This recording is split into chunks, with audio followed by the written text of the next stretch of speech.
Alex, people think of woodworking as the soul of the maker world, but plumbing is the circulatory system. And when the house starts having a heart attack at 3 in the morning, nobody's looking for a hand-planed dovetail joint. They're looking for the shut-off valve. Is this your way of telling me why there's a bucket of gray water and 3 different types of wrenches sitting under the studio sink right now? Maybe. I was trying to swap a washer and ended up in a wrestling match with a shut-off valve that hasn't moved since the Nixon administration. It's a special kind of helplessness when the water is winning and you're just standing there with a towel that's already surrendered. Well, since you're currently vulnerable from your defeat by the sink, it's the perfect time for our deep dive. We're talking troubleshooting the wet stuff today. The drips, the clogs, and the why is my toilet singing to me at midnight problems. It's a big world, but it mostly boils down to 3 things: pressure, gravity, and the fact that water is the universal solvent. It eventually eats everything we build to contain it. Let's start with the classic, the dripping faucet. It's the ultimate psychological warfare. Statistics say a drip a second is about 20,600 gallons a year. That's a lot of money just vanishing. It's basically your house slow bleeding your bank account. And the funny thing is, most folks just tighten the handle harder. They think, if I just crank this down with the strength of 10 men, it'll stop. But that's like trying to stop a cut from bleeding by poking it. You're just crushing the rubber seal that was trying to do its job. So, if I'm not supposed to use brute force, what's actually happening inside that shiny metal neck? Usually it's the O-ring or the washer. Think of the O-ring as the atmospheric seal. It keeps the water inside the body of the faucet. If you see water leaking at the base of the handle, that little rubber hoop has finally given up the ghost. But if it's dripping out the spout, that's usually the seat or the washer. I've heard you mention mineral buildup a lot when we talk about metalwork. Does that play a role here too? Oh, big time, especially the aerator, that little mesh screen at the end of the spigot. Over time, calcium and lime build up in there until it looks like a miniature cave system. It creates back pressure. That pressure starts pushing against the internal seals, and suddenly your 5-year-old faucet is acting like it's 100. Speaking of old, you mentioned your Nixon-era valve earlier. What happens when the hardware itself is just too far gone? Then you're looking at the valve seat. If that's corroded, a new washer won't do a lick of good. It's like trying to put a Band-Aid on a piece of sandpaper. You have to resurface it or just replace the whole works. Okay, move us from the sink to the walls. Leaking pipes. This is where people start sweating. You've worked with both, the old school copper and the new PEX stuff. Is one actually better when things go wrong? Don't tell the traditionalists, but PEX is a godsend for the DIY soul. Copper is beautiful, sure. It's the mahogany of plumbing. But it's rigid. In the winter, when the temperature drops and the water expands, copper behaves like a stubborn bone. It just snaps. PEX has a bit of give to it. It can breathe a little. So copper is the one that's going to ruin my drywall in January? Usually. And copper is susceptible to the chemistry of your water. Acidic water will pinhole copper over 20 years until it looks like a sieve.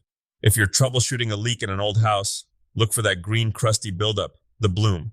That's the pipe telling you it's tired. Let's talk about the throne, the running toilet. It's a silent killer because, unlike a faucet, you don't always hear it. I saw a tip about using food coloring to find a leak. How does that actually help?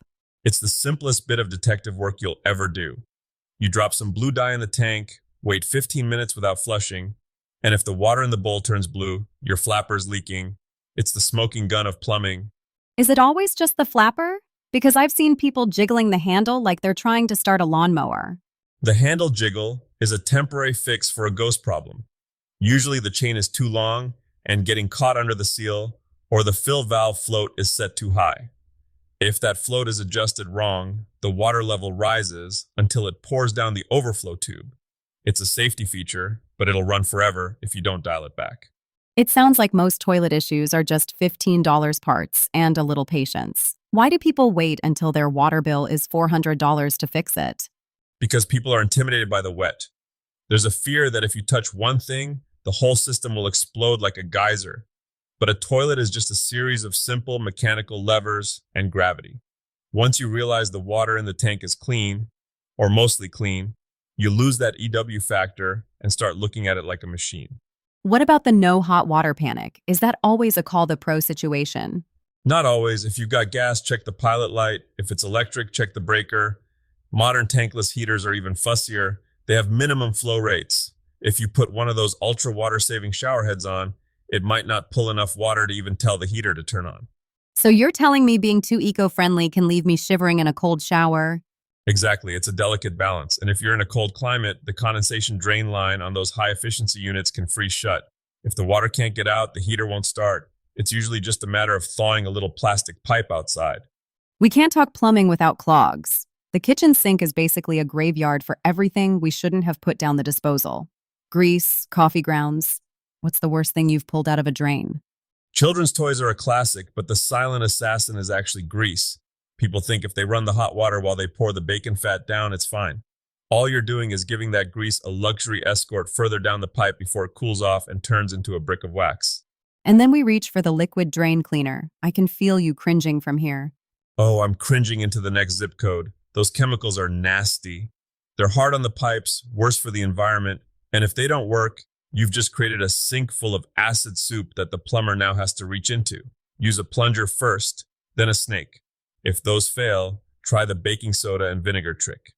It's like a middle school science fair volcano in your pipes. It creates enough fizzy pressure to move the small stuff without melting your plumbing. So, what's the big takeaway for the folks listening who have a drip, drip, drip haunting their dreams tonight? Don't wait for the catastrophe to learn your system. Find your main shutoff valve today. Make sure it actually turns, because when a pipe bursts, 10 seconds of searching for a valve is the difference between a damp carpet and a floating sofa. Meaning the best troubleshooting happens while everything is still dry. Precisely. Respect the water, understand the seals, and for heaven's sake, keep the grease out of the sink. Your future self and your plumber will thank you. Solid advice. Now, help me with that sink in the back. I think the Nixon valve is winning again.